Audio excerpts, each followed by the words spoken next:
मनुष्य की सफलता के पीछे उसके विश्वास का सबसे बड़ा योगदान होता है। यह सही भी है क्योंकि हमारे आसपास ही कई ऐसे सफल लोगों के उदाहरण मिल जाएंगे जिन्होंने अपने विश्वास और दृढ़ इच्छा शक्ति की बदौलत सफलता के कदम चूमे हैं। यहाँ एक पात्र रिंकू के बारे में बताया जा रहा है जिसने अपने विश्वास की शक्ति से अपनी कमजोरी को दूर किया। रिंकू के जीवन की कहानी कुछ यूं है। स्कूल की पढ़ाई के दौरान रिंकू अपने परिवार के साथ एक छोटे से शहर में रहता था। पढ़ाई लिखाई में इसका मन नहीं लगता था। अपनी कक्षा में ये हमेशा ही फिसड्डी रहता था। मुश्किल से किसी तरह पास होकर अगली कक्षा में पहुंचता था। स्कूल के बच्चों से लेकर मोहल्ले तक लोग रिंकू का मजाक उड़ाने में कोई कसर नहीं छोड़ते थे। रिंकू की पढ़ाई में कमजोरी से उनके माता पिता भी दुखी रहते थे।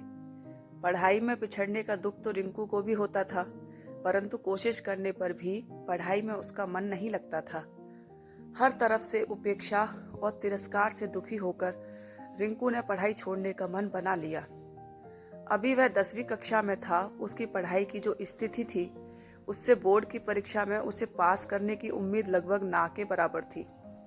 अपने जीवन से निराश रिंकू एक दिन जब स्कूल से घर लौट रहा था तो रास्ते में एक जगह रामायण की कथा हो रही थी।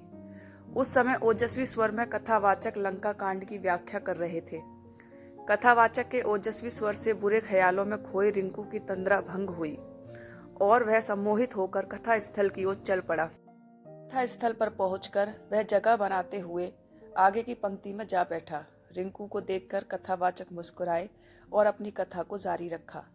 रिंकू एकाग्रता से कथा के एक एक शब्द को सुन रहा था। इस समय कथावाचक कह रहे थे, समस्या बड़ी गंभीर थी। सागर तट पर भगवान राम की सेना ने सभी योद्धा लक्ष्मण, हनुमान, सुग्रीव, अंगद आदि गंभीर सोच में डूबे थे। जटायु से यह तो पता लग गया था कि रावण सीता को लेकर दक्षिण दिशा में उफनते समुद्र के पार स्थित अपने राज्य लंका में गया है, परंतु इस विशाल समुद्र को लांघकर लंका जाएगा कौन? समस्या विकट थी। तभी वहां की शांति जावंत की आवाज से भंग हुई। जावंत ने प्रभु राम से कहा कि हमारे बीच एक ऐसी दिव्य शक्ति है जो समुद्र लांघकर लंका जा सकती है। तब भगवान राम की जिज्ञासा को शांत करने के लिए जावंत ने महाबली हनुमान की ओर देखा। जावंत के संकेत से हनुमान जी सकपका गए। हनुमान जी की असमंजसता को भांपते हुए जावंत ने कहा, हे पवन पुत्र, संभवत आपको अपनी शक्ति का ज्ञान नहीं है। बचपन में आपने सूर्य को एक फल समझते हुए एक छलांग में उसे सैकड़ों कोस दूर जाकर निगल लिया था, तो फिर लंका की दूरी ही क्या है? जरूरत है तो सिर्फ आपको अपने विश्वास को जगाने की। आप जब अपने विश्वास को जगा लेंगे और मन में ठान लेंगे तो शक्ति आप में स्वतः आ जाएगी। जावंत की बात सुनकर एक तरफ जहां हनुमान जी को आश्चर्य हुआ, वहीं उनका विश्वास भी जागा और वे समुद्र लांघने को तैयार हो गए। अगले ही दिन उन्होंने पूर्ण विश्वास के साथ समुद्र लांघते हुए लंका की ओर प्रस्थान किया।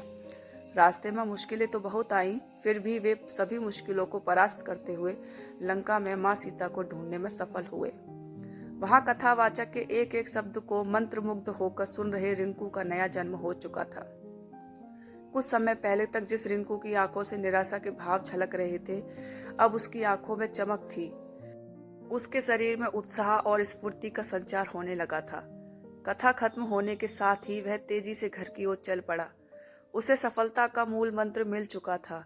वह मन ही मन सोच रहा था कि जब हनुमान जी ने अपने विश्वास से शक्ति अर्जित कर समुद्र को लांघ लिया था, तो पढ़ाई कौन सी बड़ी बाधा है। उसी दिन से रिंकू ने प्रण कर लिया कि वह ध्यान लगाकर खूब पढ़ेगा और सफलता अवश्य प्राप्त करेगा। उसकी मेहनत रंग लाई। अपनी कक्षा में सबसे फिसड्डी रहने वाला छात्र रिंकू 10वीं की बोर्ड परीक्षा में सबसे अव्वल आया।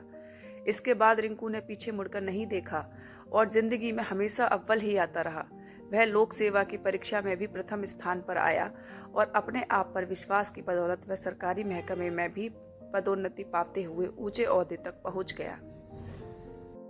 विश्वास की शक्ति को साबित करने के लिए रिंकू का जीवन तो बस एक उदाहरण है। हर एक सफल व्यक्तित्व के पीछे उस व्यक्ति का विश्वास और कुछ कर गुजरने के जज्बे का मुख्य योगदान होता है। जब किसी व्यक्ति में विश्वास का संचार होता है तो उसमें शक्ति अपने आप संचारित होने लगती है।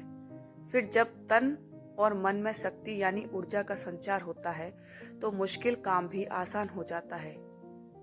यही तो जीवन में सफलता का मूल मंत्र है।